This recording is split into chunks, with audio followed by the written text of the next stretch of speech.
10 Tactics to Profit Acceleration. Joint ventures. Joint ventures involve two or more businesses that decide to form a partnership to share markets or endorse a specific product or service to their customer base, usually under a revenue share arrangement. The key to creating successful joint ventures is to find partners who service the exact same type of clients that need or want what you sell. Let me give you an example, and I'll use one that everyone is familiar with, a florist. One of the most financially lucrative product lines for a florist is providing flowers for weddings. The average floral bill for a wedding often exceeds $3,000. But what we discovered about florists is they fall into what we refer to as an event chain. An event chain simply refers to a series of businesses that customers purchase from in a specific sequence. For example, a wedding will never take place until an engagement ring is purchased from a jeweler.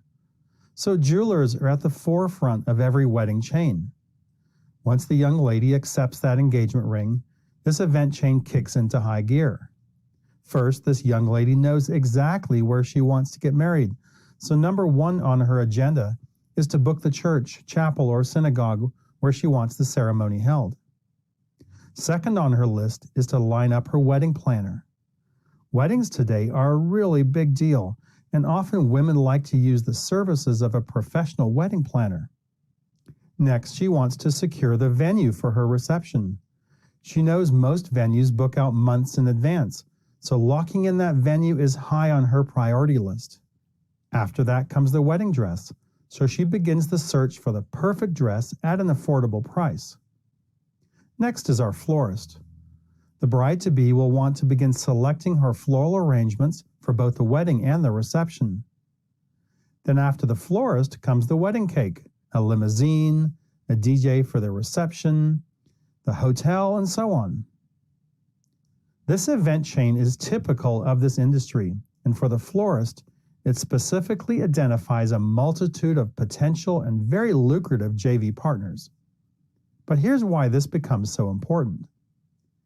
Every business above the florist has the potential to endorse and send prospects to the florist. Unfortunately, the florist has no control over that flow of prospects. Every business above the florist controls the JV relationship, so it's critical the florist create such a compelling offer and relationship with these businesses that they feel obligated to send prospects their way. But here's what's even better. The florist controls the prospect flow to all the businesses below them in the chain, and by establishing specific processes and procedures to make sure their customers use those businesses, the florist can negotiate compelling offers with those business owners as well. So consider these numbers. Let's say this florist cultivates a JV relationship with at least one of each business throughout this entire chain.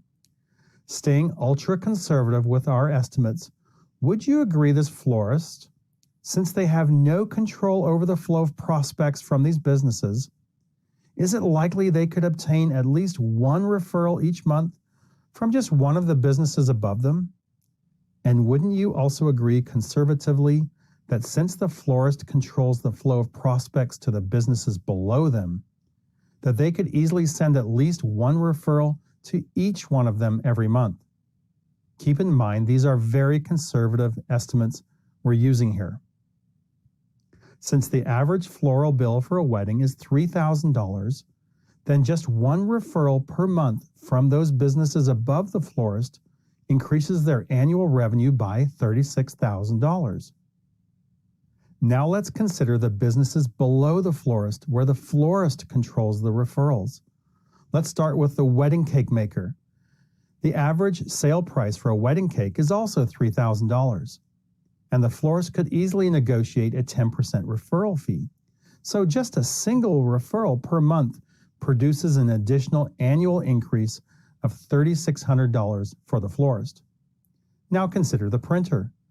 The average sales price for a printing is $1,000, and the florist again could receive a 10% referral fee.